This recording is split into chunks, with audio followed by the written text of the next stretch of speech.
தாய் தமிழ் உறவுகளுக்கு வணக்கம். பாப்கார்ன் சாப்பிடாதீங்க என்ற தலைப்பில் இந்த காணொளியை நாம் காண்கின்றோம். பாப்கார்ன் அது கடைகளில் விற்கப்படுகிறது. அது ஒரு ஸ்நாக்ஸாக விரும்பி சாப்பிடப்படுகின்றது. பாப்கார்ன் என்பது பாப்கார்ன் அந்த அடுப்பில் வைத்து சட்டியில் போட்டு பொரித்து பாலிதீன் கவரில் பேக் பண்ணி விற்பார்கள். நாம் கடை வீதிகளில் செல்லும் பொழுது பார்க்கலாம். வட மாநிலத்தை சார்ந்தவர்கள் தள்ளுவண்டியில் ஒரு வட சட்டியில் வைத்து அதை போட்டு பொரித்து அந்த பாப்கார்னை ஒரு பாலிதீன் கவரில் அடித்து 10 ரூபாய் என்று விற்பார்கள். அப்படி அந்த பாப்கார்ன் சாப்பிட்றதுல எந்த பிரச்சனையும் கிடையாது. ஆனால் மைக்ரோ ஓவனில் வச்சு இந்த பாப்கார்ன் தயாரிக்கிறாங்க. மைக்ரோ ஓவனில் வச்சு பாப்கார்ன் தயாரித்து பேக் பண்ணி பெரிய பெரிய அந்த பேக்கரி அங்கெல்லாம் விற்கிறாங்க.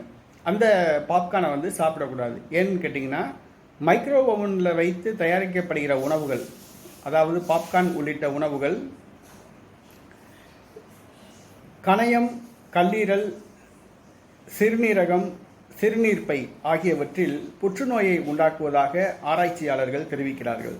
அதாவது மைக்ரோ ஓவன் மூலமாக தயாரிக்கப்படுகிற பாப்கார்ன்கள் அது பேக் பண்ணி பேக்கரி அங்கெல்லாம் விற்கிறாங்க. இந்த வகையான பாப்கார்ன்கள் சாப்பிட்டோம்னா கணையம், கல்லீரல், சிறுநீரகம், சிறுநீர்ப்பை ஆகியவற்றில் புற்றுநோய் ஏற்படுகிறது என்று ஆராய்ச்சியாளர்கள் தெரிவிக்கின்றார்கள். ஆகவே உடல்நலம் கருதி பாப்கார்ன், மைக்ரோ ஓவனில் தயாரிக்கப்படுகிற பாப்கார்னை சாப்பிடாமல் தவிர்க்கும்படி கேட்டுக்கொள்கிறோம். உங்களுடைய உடலை, உங்களுடைய உயிரை நீங்கள் காத்துக்கொள்ளவும்.